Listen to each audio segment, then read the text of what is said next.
ప్రపంచవ్యాప్తంగా అంగరంగ వైభవంగా జరిగే వేడుకల్లో ఒకటి పూరి జగన్నాథ రథయాత్ర. రథాల తయారీ నుంచి మూల విరాట్ల ఊరేగింపు వరకు అన్నీ ప్రత్యేకమే. అందుకే ఆ యాత్రను కళ్ళారా చూడ్డానికి 10 లక్షల మందికి పైగా వస్తారు.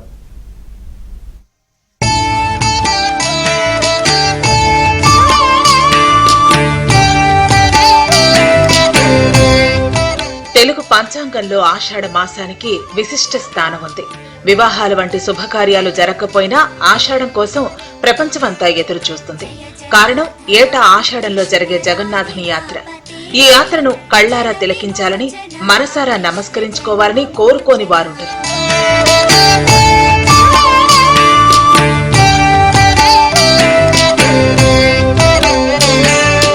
జయ జనార్దన కృష్ణ రాధికాపతే జన విమోచన కృష్ణ జన్మమోచన. ఏటా రథయాత్ర రోజు పూరి జగన్నాథ ఆలయ వీధులు జనసందోహంతో నిండిపోతాయి. 10 లక్షల మందికి పైగా జగన్నాథ భక్తులతో కోలాహలంగా మారుతుంది. ఈ ఏడు దానికి మినహాయింపు కాదు. రథయాత్రలో భాగంగా జగన్నాథుడు, బలభద్రుడు, సుభద్ర విగ్రహాలను భారీ రథాలపై పురవీధుల్లో ఊరేగిస్తారు. కన్నుల పండుగగా శోభాయమానంగా మారుతుంది. సుభద్ర, జగన్నాథ, బలభద్రులు రథాలపై యాత్రకు సిద్ధంగా ఉండగా పూరి సంస్థానాధీశులు అక్కడికి చేరుకుంటారు. జగన్నాథుడికి నమస్కరించి రథం మీదికి ఎక్కి స్వామి ముంగిట బంగారు చీపురుతో శుభ్రం చేస్తారు. ఆ తర్వాతే యాత్ర ప్రారంభమవుతుంది.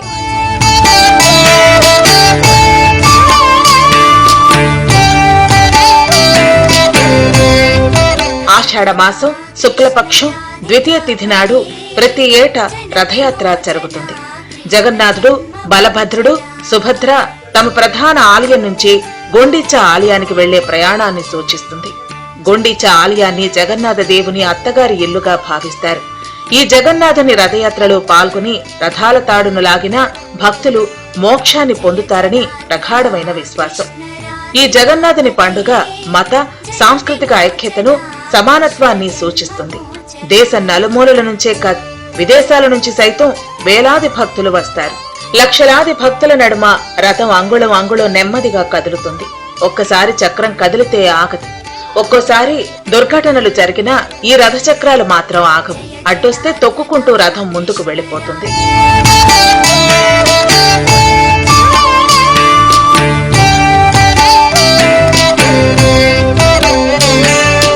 జయ జనార్దన కృష్ణ రాధికాపతే. సాధారణంగా ఏ హిందూ ఆలయంలోనైనా సరే ఊరేగింపు నిమిత్తం మూల విరాట్టును కదిలించరు. అందుకు ఉత్సవ విగ్రహాలుంటాయి. అలాగే ఊరేగింపు సేవలో ఏటా ఒకే రథాన్ని వినియోగించటం అన్ని చోట్ల చూసేది. ఈ సంప్రదాయాలన్నింటికీ మినహాయింపు ఒడిశాలోని ఈ పూరి జగన్నాథ స్వామి ఆలయం. బలభద్ర, సుభద్రలతో సహా ఈ ఆలయంలో కొలువైన జగన్నాథుణ్ణి ఏడాదికొకసారి గుడిలోంచి బయటకు తీసుకొచ్చి భక్తులకు కనువిందు చేస్తారు. ఊరేగించేందుకు ఏటా కొత్త రథాలను నిర్మిస్తారు. అందుకే ఈ జగన్నాథ రథయాత్రను అత్యంత అపురూపంగా భావిస్తారు భక్తులు.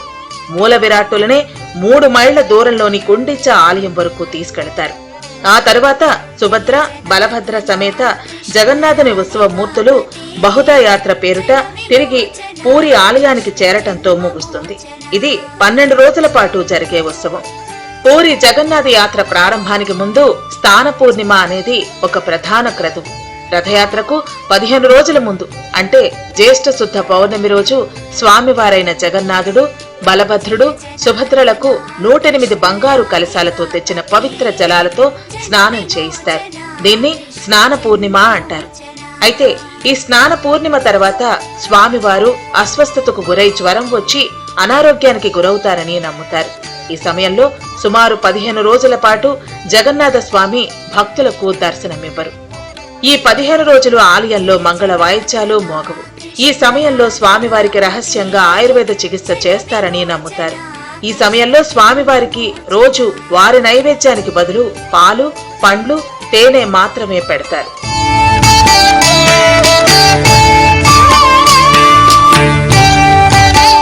తిరిగి జ్యేష్ఠ బహుళ చతుర్దశి రోజు ఆలయంలో జయగంటలు మోగుతాయి. ఆ రోజు నుంచి స్వామి కోలుకున్నట్లు పూరిరాజు ప్రకటిస్తారు. తర్వాత ఆలయంలో వేడుకలు పునః ప్రారంభమవుతాయి. ఓ విధంగా జగన్నాథుని రథయాత్రకు ప్రారంభ వేడుకగా జరిగే ఈ జయగంటల వేడుక రథయాత్రలో ప్రధాన ఘట్టం.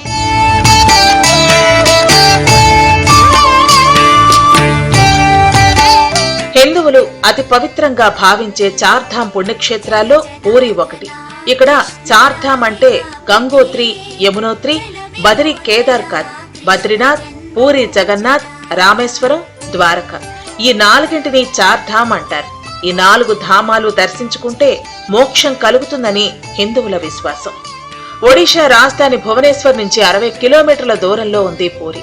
పూర్వం ఈ పట్టణాన్ని పురుషోత్తమ నగరమని, శ్రీక్షేత్రమని పిలిచేవారు. పురాతన కాలం నుంచి పూరి ప్రముఖ క్షేత్రంగా కొనసాగుతోంది. ఈ పట్టణంలో విష్ణువు జగన్నాథుని పేరిట కొలువై పూజలు అందుకుంటున్నాడు. పూరి క్షేత్రంలో వెలసిన జగన్నాథుని ఆలయాన్ని 12వ శతాబ్దంలో కళింగ రాజ్యాన్ని పరిపాలించే అనంతవర్మ చోడ గంగాదేవ ప్రారంభించగా ఆయన మనవడైన రాజా అనంగ భీమదేవ్ పూర్తి చేశాడని చెబుతారు. అంతకు ముందు అక్కడున్న ఆలయాన్ని ఇంద్రద్యుమ్న మహారాజు కట్టించాడని అంటారు.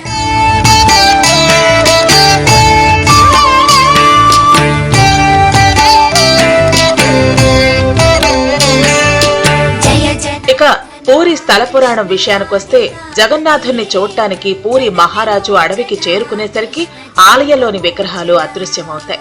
దీంతో నిరాశ చెందిన రాజు నిరాహార దీక్ష మొదలుపెట్టి అశ్వమేధ యాగం చేస్తాడు. నీలాచలం మీద ఓ ఆలయాన్ని నిర్మించి నరసింహస్వామి విగ్రహాన్ని ప్రతిష్ఠిస్తాడు. ఆ ఆలయంలోనే నిద్రిస్తూ ఉండేవాడు. ఒకనాటి రాత్రి రాజు కలలో జగన్నాథుడు కనిపించి సముద్ర తీరంలో చాంకీ నది ముఖద్వారానికి వేప కొయ్యలు కొట్టుకొస్తాయని వాటితో విగ్రహాలు చేయించమని ఆదేశిస్తాడు. జగన్నాథుడు చెప్పినట్టుగా కొయ్యలైతే కొట్టుకొచ్చాయి, కానీ విగ్రహాలు చేయడానికి ఎవరూ ముందుకు రాలేదు. ఆ సమయంలో సాక్షాత్తు దేవశిల్పి విశ్వకర్మ వికలాంగుడి రూపంలో వస్తాడు. విశ్వకర్మ తానొక్కడే రహస్యంగా ఓ గదిలో విగ్రహాలకు రూపకల్పన చేస్తానని, ఆ సమయంలో తాను పచ్చి మంచినీళ్లు కూడా ముట్టుకోనని అంటాడు. అంతేకాదు, విగ్రహాలు తయారయ్యే ఆ 21 రోజులు అటువైపు ఎవరూ రాకూడదని, తన పనికి ఆటంకం కలిగించకూడదని షరతు విధిస్తాడు. ఈ షరతుకు రాజు అంగీకరిస్తాడు. విశ్వకర్మ విగ్రహాలు తయారు చేయటం మొదలుపెట్టినప్పటి నుంచి ఆ గది నుంచి ఎలాంటి శబ్దం రాదు. రోజులు గడిచిపోతున్నా ఎలాంటి అలికిడి లేకపోవడంతో అసహనానికి గురైన రాణి గూండిచ్చాదేవి తొందర పెట్టడంతో గడువు పూర్తి కాకుండానే రాజు తలుపులు తెరిపిస్తాడు. రాజు తలుపులు తెరిపించగానే అక్కడ శిల్పి కనిపించడు. సగం చెక్కిన విగ్రహాలు మాత్రం దర్శనమిస్తాయి. చేతులు కాళ్ళు లేని సగం చెక్కిన విగ్రహాలు చూసి రాజు పశ్చాత్తాపం పొంది బ్రహ్మదేవుణ్ణి ప్రార్థిస్తాడు. బ్రహ్మదేవుడు ప్రత్యక్షమై ఇకపై ఆలయంలో విగ్రహాలు ఇలాగే దర్శనమిస్తాయని, అదే రూపంలో విగ్రహాలు పూజలందుకుంటాయంటాడు. తానే స్వయంగా వాటికి ప్రాణప్రతిష్ఠ చేస్తాడు. అందుకే పూరి ఆలయంలో విగ్రహాలకు అభయహస్తం, వరదహస్తం ఉండవు. విగ్రహాలకు ఇంతింత కళ్ళు మాత్రం ఉంటాయి.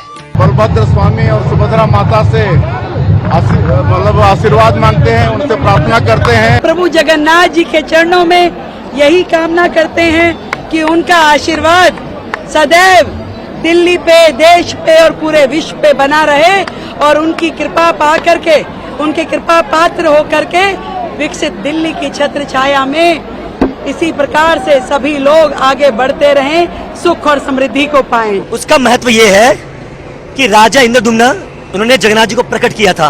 उनकी पत्नी का नाम था गुंडीचा, तो उनकी कोई संतान नहीं थी, उनका कोई बेटा नहीं था। तो गुंडीचा माँ ने जगन्नाथ जी को ही अपना बेटा माना। तो जगन्नाथ जी ने कहा, मैं वचन देता हूँ माँ कि मैं हर साल 7 दिनों के लिए आपके मिलने के लिए आऊंगा और आपके पास ही रहूंगा। तभी से ये जगन्नाथ जी की रथ यात्रा गुंडीचा तक जाती है। जगन्नाथ जी खूब माँ का दुलार प्यार, क्योंकि यहाँ पे लक्ष्मी जी का दुलार और प्रेम मिल रहा है, विमला देवी है, तो वहाँ पे गुंडीचा माँ का प्यार 7 दिन लेके वापस आते हैं। अनुमान है कि 10 से 12 लाख लोग यहाँ एकत्रित होंगे। उनके लिए सुरक्षा का, उनके लिए क्राउड रेगुलेशन का और जो वीआईपी हमारे आए हैं उन सब के कैसे बंदोबस्त किए जाएं, इसकी पूरी व्यवस्था की गई है। पूरी शहर को बिल्कुल एक सिक्योरिटी कवर जोन में चेंज कर दिया गया है, क्योंकि ऑपरेशन सिंदूर के बाद हमें ऐसी कुछ खुफिया खबर लगी थी कि कुछ असामाजिक तत्व, कुछ देशद्रोही तत्व इस एरिया में कुछ डिस्टर्ब करने की कोशिश कर सकते हैं। तो तो उसके लिए काफी दिनों से हमने चाक चौबंद प्लान किए हैं। దేశంలో ఎక్కడా లేని విధంగా పూజలు అందుకుంటున్న ఈ దారుమూర్తులను ప్రతి 8 ఏళ్లకోసారి గాని 12 ఏళ్లకు గాని 19 ఏళ్లకు ఒకసారి కానీ మార్చి నూతన దేవతామూర్తులను ప్రతిష్ఠిస్తారు. దీనిని నవకళేబర ఉత్సవంగా నిర్వహిస్తారు. కులమత భేదాలు లేకుండా అందరూ పూరి రథయాత్రలో పాల్గొనవచ్చు.